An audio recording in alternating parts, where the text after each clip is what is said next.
Hello，大家好，欢迎回到我的频道，我是主持人大舅。那这个频道呢是跟大家分享硅谷乃至全球怎么样最顶尖的互联网思维，让大家向全球最顶尖的互联网人学习的这样的一个频道。如果大家对这个节目有兴趣，请记得订阅我们的频道，并打开小铃铛，就不会错过了。那今天呢，我们会为大家分享一位在硅谷非常活跃的中国人投资人，而且他创立了他自己的风险投资基金。同时呢，还投出了现在在疫情期间非常火的V 这样一家公司。那么我们有请沈汉师兄。沈汉师兄你好，你跟大家打个招呼吧。大家好大家好，我是沈汉，现在是在硅谷从事风险投资业务。过去几年创立了自己的基金，叫做 iFly.vc。好，谢谢大家。好，非常荣幸来今天来采访沈汉师兄。那沈汉师兄能不能说一下你的一个背景啊？比如说你是哪里人呢？然后你是怎么到美国来，并且进入到风险投资这样一个行业的呢？我自己在国内是南京人，出生长大，南京大学毕业以后，98年到美国芝加哥大学攻读化学博士。博士毕业02年到位于费城500强的罗文哈斯公司从事研发、产品开发的业务。那么在那里呢，自己获得了一些发明专利，增加了经费，带领一个团队，也从最初的实验室研发到商业化、市场化，做了这一切工作以后，也意识到自己需要急切的充电，就作为一个理工背景，怎么样深入理解商务市场在于创新当中起的作用。所以呢，在07年就放弃了公司内部的一些升迁机会，去了沃顿商学院攻读 MBA。在 MBA 2年，其实主要的时间是想和一些朋友创业。整个08年夏天，其他同学在做实习的情况下，我自己也和这几个朋友一直在写代码所以在08年秋天拿到了当地天使投资人的 term sheet 以后基本上这个事儿要让我决定是提前离开学校，还是继续在学校第2年继续创业。所以在时间点的话呢，我们创始的另外一位伙伴也因为这个个人的健康原因出现了一个大的变动，所以使得这个项目一下急转直下。但是同时在这个他的出院回到家1个月不到时间，我去看他，他跟我说他没事。其实当时我觉得他的身体也很虚弱，需要很长时间的恢复。当然我是希望他的身体健康这是首位。但是呢，他也跟我说你必须要开始考虑自己的一个 Plan B。说实话，我去沃顿读 MBA 是没有 Plan B， 从申请的材料在整个学校的大部分时间里面空余时间全是为了这一个项目唯一去参加的一个所谓的 employment information session， 就是这种招聘活动，唯一的是当时有一家咨询公司请一些同学去吃喝，一个无法抗拒的餐馆，所以这是唯一参加的一次招聘活动。那么在那个点上，因为没有 Plan B， 所以其实在08年秋天也进入一个非常的失落1-2个月的时间所以当时又发生了金融危机，很多08届毕业的同学的工作的机会就是拿到了以后又失去了。所以当时属于一个人生的一个非常的低点。那么在那个阶段，也有朋友说，那你要不要考虑去做一下风投，就是 VC 这个行业我当时的这个兴趣点呢，其实说实话一下被吊起来，倒不是因为 VC 有所谓多少什么光环，其实当时的一个想法就是，如果毕业以后，因为当时没有看到某一家具体的让我特别兴奋的公司加入的话呢，不如如果在 VC 这个平台上面能够多看一些、多学一些，发现新的这些点或者是机会，要么自己去创业，要么是加入一个创业团队。所以抱着这个心态就开始了一个 VC recruiting 这么一个过程所以这个整个故事，如果对于MBA 同学或者是泛泛的今年这个环境下需要找工作的一些同学需要有些分享，我也可以讲一些里面的故事。那么09年到硅谷开始进入这个行业，一下子11年就过去了。先前在一些比较大的老牌基金，有 Vantage Point， 有新兴的像 Formation 8，在这些基金的话呢，其实从新手上路 associate 做到 principal， 做到合伙人有了自己的项目，有了自己的项目获取以及一些董事会和退出的经验。那在这里面最大的一个投资的退出是当年投了 Oculus 的 A 轮，之后又跟了 B 轮，所以那个项目很快被 Facebook 20亿美元收购的话呢，这单笔项目的投资就为我们的 LP 创造了超过2亿美元的回报。那么16年开始就自己这个创业的心又开始扬起来，所以也就创立了 iFly 基金。那么我们也可以讨论一下关于 iFly 是怎么去思考自己在这一个就是有很多竞争的这么一个市场环境下，找到自己的着眼点、自己的差异化来发掘一些好的投资机会和被投企业共同成长我先说这么多，如果这个你有什么具体的问题，我们可以深入谈。我觉得你的经历有2个特别有趣的点第一个点就是你是07年去读 MBA，结果09年毕业，而且你当时想创业，对吧？后来想做空头，这个是个时间点非常的有意思，因为正好是经济危机席卷而来的这样一个时间点。那跟现在2020年就很像，因为现在经济形势也非常不好。那么你可不可以根据你当时的一些经验说说看，你当时是怎么看待这样突如其来的这样一个经济上的一个变化，一个迅速的下降，然后你是如何去适应这一点，然后而且非常成功的在美国进入到 VC 行业，且不论说是在经济这么难的时候，就算经济好的时候，作为一个中国人在美国对吧去做 VC 都很不容易，作为 MBA 毕业生，能说说看当时这个经历吗？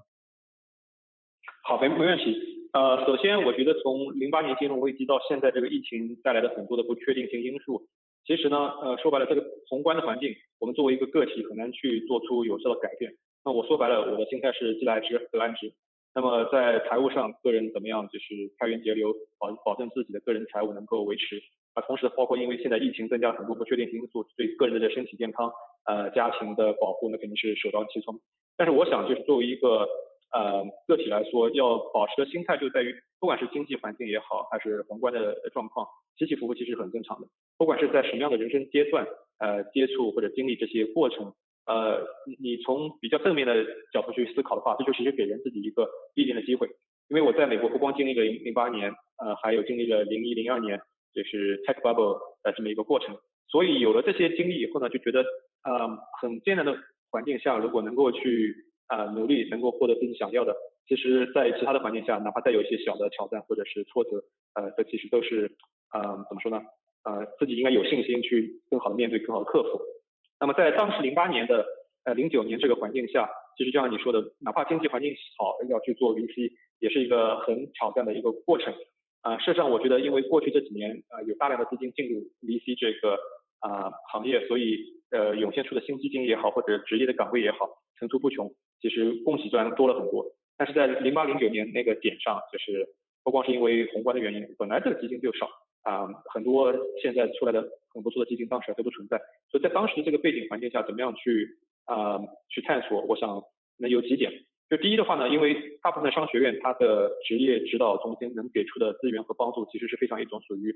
结构化的，对吧？把各个公司拉到学校去做招聘的信息分享，在学校内做一轮的面试、2轮面试，再到总部去面试，就是这么一个过程是非常结构化的。从运营上来说，这是合理的。但是 VC 的这个招聘过程永远就是一个非常的非结构化的，你永远不知道某一个基金是在招人还是不在招人，它的什么节点上需要什么样的人，连 GP 自己的对于自己的需求，总是也有变化会发展。那么这是第二点的话呢，还有我想很多商学院会指导同学说，你一定要去做 networking， 对吧？一定要去去找人帮你做 referral 也好，去做这种所谓的coffee chat。那我觉得这些做法是很有必要的。但是呢，这里面有一些细节，我觉得是可以注意，就在于，尤其是我自己接触很多 VC，大家都很忙，包括自己现在也非常忙，每天恨不得24小时都不睡觉，都可以做很多的事情，投资、被投、筹后一系列的事情。所以说，如果只是单维度的去跟像现在说大舅这个我仰慕你多久了，能不能花个半个小时跟我聊一聊，给我一些这个经验分享？那么大舅是一个非常热心的，他也有这个意愿去做这样的分享，以这样的自己的频道的形式。但是很多职业内的人，他的时间精力有限的话，你如果单一的去做这样的要求，是很有挑战，说不定就会吃很多闭门羹。所以我当时的出发点，我从来不这么说，我从来的说法是，哎，这个大舅，这个我对你这个仰慕已久啊。今天呢，我对某一个比如跟你工作产品开发的相关的方向，我做了一些自己的调研。那么今天有没有时间，或者找个时间咱们做一个交流？那我的关键词是一个交流，也就是我跟很多 VC 的大佬的 GP 在09年去找他们的时候，我从来不会单方向的去索取，我的出发点永远是交流。那我对当时因为整个行业对清洁科技非常的热，所以我自己也对其中包括像电池材料、储能科技这方面做了很多自己的一些调研。这个调研也不是说只是把网上的一些图表罗列一下，做一个没有深度的一些 deck。我甚至当时为了做这个调研，跟三星、跟苹果、HP 还有国内的比亚迪这些，从厂商到这个用户端都做了很多的了解，有了自己的第一手的信息以后，因此我去跟这些大佬去聊，他就会发现，哎，这么一个MBA 的同学，他其实知道的很多，所以很多人愿意跟我聊，所以我的当时的这些 cold call 的这些电子邮件发出去，10封里面有9封对方愿意跟我聊。那么但是当时的背景是很多人很多基金没有这个岗位，没有这个钱再去扩招一个新的人。那么在这种情况下，好的地方是在于很多人跟我聊了，给了我很多忠告和反馈，同时也乐意再去给我介绍他的其他的基金的朋友。所以等到我在09年 MBA 毕业的时候，已经在硅谷这边结识了大概有100多个VC 行业的 GP 或者 Principal Associate， 是吧？那么当时的情况就是翘了很多课。09年春天的学期，从费城每一个月大概飞了7到10天的时间在硅谷这边，也感谢当时在 Google 的朋友在他们家免费住，然后当时跑到 Google 去免费吃喝。那么但是另外一方面就是还是这个进展是非常的有挑战啊，很多基金谈完以后，即便跟我谈了一圈的 GP， 也没有一个定论。那很快到了5月份，学校毕业了，那么当然很多同学找到工作也很高兴去不同的地方度假但是对我来说没有定论，所以当时自己的想法在于怎么样去面对这样的不确定性。所以当时其实有几家基金跟我已经谈的也不错，但是呢每一个 GP 聊完以后，他们自己的经费还有限，那我就跟这4家基金的 GP 说我完全理解你们现在的这个挑战如果说没有足够的资金招一个全职的人，有没有可能我到你这边来打工打3-4个月你给我一定的这个经费，别让我风餐露宿就可以，是吧？那这些橄榄枝呢都已经扔出去，这个背后的思路也就是就像你去做销售一样的，那不能把这个 don't take no as no， 对吧？如果对方对你说不，有什么样其他的可能性、变通的方式，能够帮助自己朝着自己的目标再跨出一小步，积小胜为大胜。所以到了09年5月份毕业以后，工作一直没有定论。我当时想这个不管了，我就裸奔来硅谷吧。所以在09年5月27号，在那之前把所有的一些个人物品，有的卖，有的打包装箱，寄了18个箱子到我硅谷不同的朋友家里面，每个人平均帮我收2-3个箱子，再把剩下的东西放在自己的一辆 CRV 当中。这个车塞得满到了我的观后镜都看不见后面有什么东西。那么从09年5月27号费城出发，一路就road trip 向着硅谷开。其实路上一共花了33天，开了6700英里。那大家一听这个数字就不对啊。这个我其实当时像蜗牛爬一样的，这个既然是 road trip， 其实一路上玩了很多国家公园，加拿大也进了2次。那么但是在这过程当中的话呢，跟硅谷的这边的 VC 基金也是保持着一定的联系。所以在中间大概是在 Wyoming 或者是 Montana 的时候，我跟硅谷这边一个基金叫 More David Ventures或者叫 MDV， 这个历史上80-90年代是一家超级成功的基金，他们投了当年硬件，还有早期的互联网，在更早还有半导体相当多的项目。我看过创始人他的一个投资业绩，动不动这个50倍，那个40倍，这个30倍，那个70倍，那么业绩非常好。所以他们就跟我说，这样子给我3-4个月的一个工资让我在那里去新手上路，但是保证这个做完以后是没有一个 return offer。那我说没关系，能够让我进这行就是所谓的叫 get my hands dirty， 那我也就干。所以09年的6月30号到了硅谷以后，就7月7号去上班，中间就是这么一个过程。那么在摩尔杰维达做了3-4个月以后，新手上路，对这个 VC 行业每一个环节做了一定了解。当然在硅谷就慢慢的继续扎根。那之后又去了另外一家很出名、就很有名、很成功的基金，叫做 Arch，他们是从芝加哥发起，已经做了10几期基金，网站其实都不怎么更新，但是它的业绩是超级好的爆。那么在那里做了3-4个月以后呢，就发现在到了已经是10年的时候，在硅谷这边也有一家从96年开始的基金叫做 Vantage Point， 他们是当年 MySpace 的早期投资人，同时也是 Tesla 的早期的某一轮的领头方。那么从10年到了12年就在这家基金从 associate， 所以前后是从09年到12年，在我看来这个人生经历就是一个新手上路的一个过程，在那里协助老大投了一些项目。那么到了12年其实也很有意思，就是当时出现一个新兴的基金叫 Formation 8， 这个基金的大佬之一是叫 Joe Lansdale， 他是 Palantir 的联合创始人之一。那么还有另外一个创始人是韩国 LG 家族的，应该是第3代成员，叫 Brian Cook。他们的一个 formation， 他们想合起来做 formation 这个基金。那么因为当时这个圈子已经混得相对比较熟了，跟他们认识，所以当时就要我去加入。所以我在12年春天成为 Formation A 这个基金的就是投资团队的第1号的员工，在那里以 principal 开始，后来做到 partner。我们刚才也提到一些就是涉及到像 Pro Oculus 的这些经历，那我也可以中间做个暂停吧，因为这个话题已经从你刚才问的问题又往下说了很多是的，是的，我觉得讲得非常好。我这里挑个总结，因为很多人在美国找工作的时候都觉得很困难，但是从你刚才讲的，我只能大写2个字牛叉。牛叉。那牛叉在什么地方呢？我觉得3点啊。第一点不是依靠学校给你的机会，而是做很多 networking，这点我觉得这个级别我觉得很多人都能达到。但是后面2个级别就更牛叉了，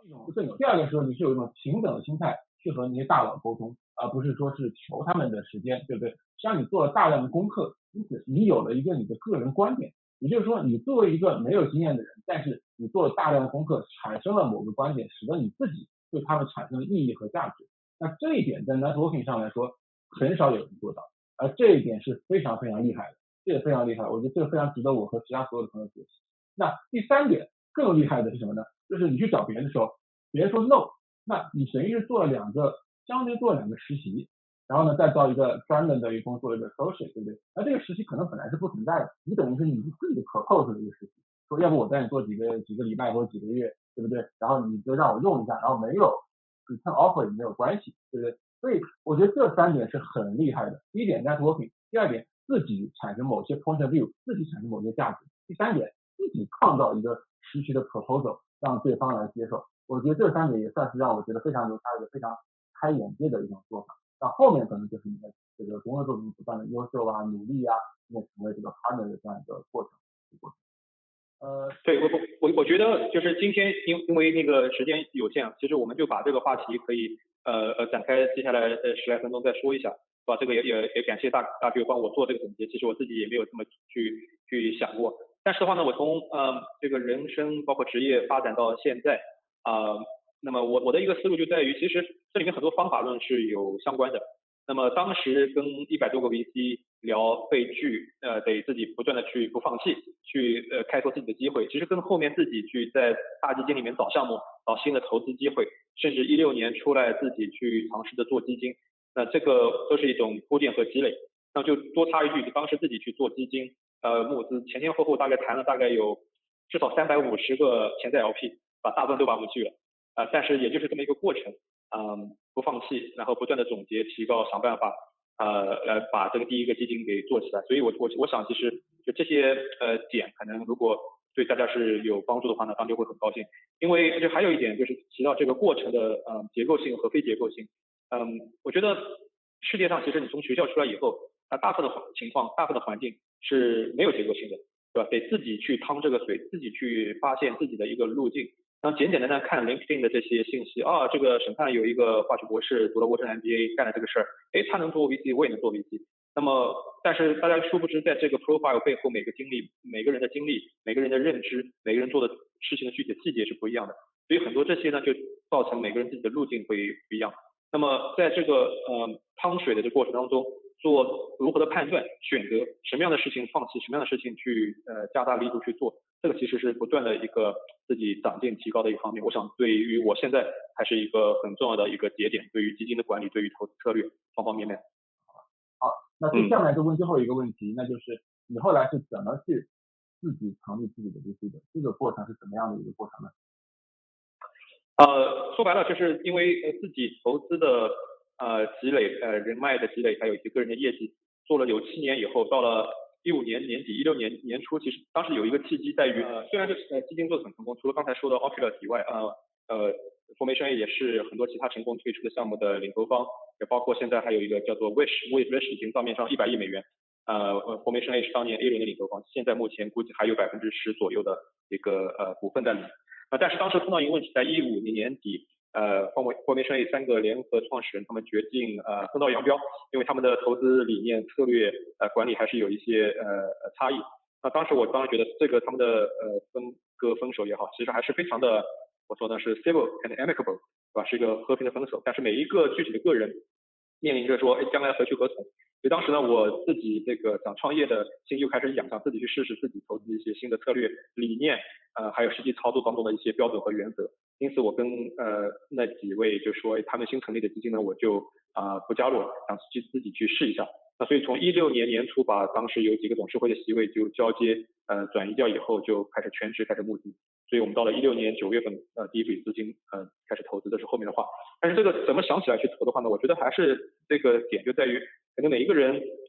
除了去看外部的机会以外，还得做一个不断的自己的认知和思考，就是你是谁，你想要什么，那在这个点上，我觉得我如果不管是加入原先的创始人的这些新的基金也好，或者去其他的一些大基金，因为当时也有不少的猎头帮助 Sandhill 上面也好，或者帮助国内的一些机构或者战略投资方在硅谷找带头人。那我当时说白了，我这个人在于选择上就是自己想进的事情就想去试一试。那在这过程当中，如果有不断的一些小的进展，那这些小的进展就是给我一个动力。所以从16年的1月份到9月份，中间其实虽然一方面挫折很多，但也有不断的一些小的进步发展。那么到了自己这个诉求上来说，那满足这个需求，我就决定不断的去努力往前去走，就是这么一个简单的一个思考方式。那我可以再问一下，就是你去募资这个过程什么样？就是挨个的去敲LP 的门吗？然后你用什么方式去认识他们，你用什么方式说服他们？因为你毕竟还是在投资方上，你自己没有成立过自己基金对吧？你自己没有这个曾经的基金的第一期的基金的 track record， 你是怎么做到的呢？对，就是所以在当时发动朋友圈给我介绍 LP， 这是一个很有意思的一个过程。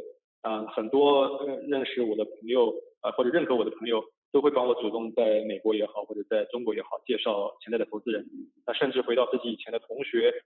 商学院的同班同学，那我还真有一些 LP 是这些朋友圈给我介绍来的。那么在这个交流接触过程当中，也是一个彼此筛选的过程。那对于很大的这些大机构动不动要投个大几千万、上亿美元的这种机构，那对我来说，对他们来说，其实我比较早、比较小所以更多是保持一个关系，互相认识一下。但是对于有一些投资人，不管是家族办公室还是高净值的人群，他们的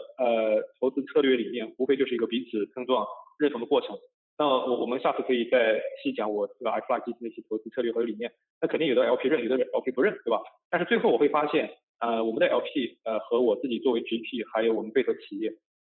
一个就是共性的这么一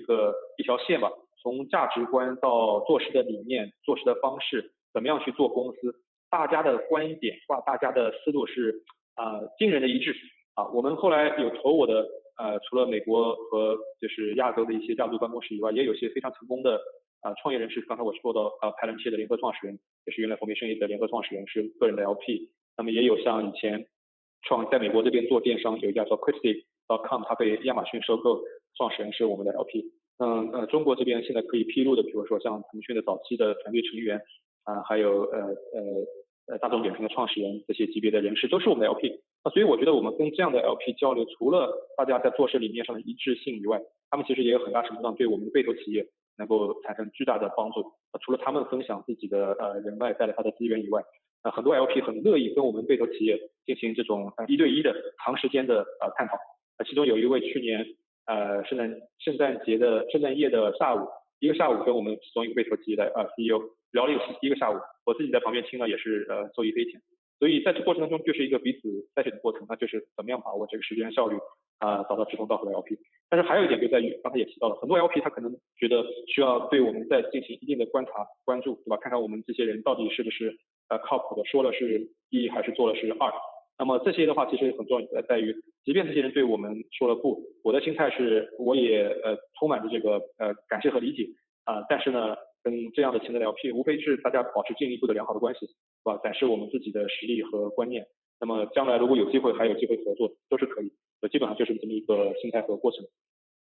明白了。我觉得我刚听起来，我大概感觉对我最印象深刻的就是史刚提出这种不放弃的态度，就是别人要拒绝他，但他是一种比较积极的心态。你拒绝我没关系，对吧？以后大家还是有合作的机会，没有说拒绝了就感觉非常的难过，或者是就这样受挫的感觉，是一个不断的在寻找下一个机会的这种积极心态，我觉得非常好。另外一个就是去从你已经是一个这个投资人，然后去募自己基金第一轮的时候，第一次募自己基金，他没有是创立过基金，更多是谈论自己的投资理念，然后投资理念跟创始人的跟 LP 的这个投资理念 LP 的投资理念是不是相合？不合那不合也很正常。如果是相合的投资理念，它就有很多的大家可以合力的地方，包括给对手企业的一些帮助等等之类的。好，那今天我们时间也差不多了，那么因为我们都知道创业投资人非常忙，那感谢史航师兄在百忙之中给我们来讲这样他的一个故事。以后有时间呢，我们再会把史航师兄再请回来一次，讲讲他的投资理念，以及我特别想听这个关于投资入 V 这样一家实现这个硅谷的这样的一个疫情网红公司的这样的一个体验。那今天就非常感谢这个史航师兄的这样的一个时间。那如果小伙伴有什么问题，可以在评论区告诉我。如果喜欢，记得给我们点赞，这样的话就可以让这个推荐算法把我们的内容推荐给更多人看。我们呢现在也有一个新的一个微信群，大家请扫码我们的这屏幕上的这个二维码，那么这个小伙伴呢就会拉你进入微信群。我们有很多的更多的线下的一些分享在这个微信群里面，所以千万要记得加入我们的微信群。好的，今天感谢沈老师的时间，冉师兄跟大家打个招呼，说个拜拜吧。好，谢谢大舅，我也插播一句啊，这个如果有机会看这个节目的小伙伴，请记住关注大舅，因为我跟大舅认识了好几年，他的非常热心，在大量的业余时间为这个社区的小伙伴做贡献，所以我今天花这点时间不足回报，能够帮上这些小忙，如果帮助大舅一臂之力，我也很高兴，好，期待下一次的交流，谢谢大家。好的，我们下次还会再请师兄做一些交流。好，我们今天就到这里，拜拜。好，拜拜。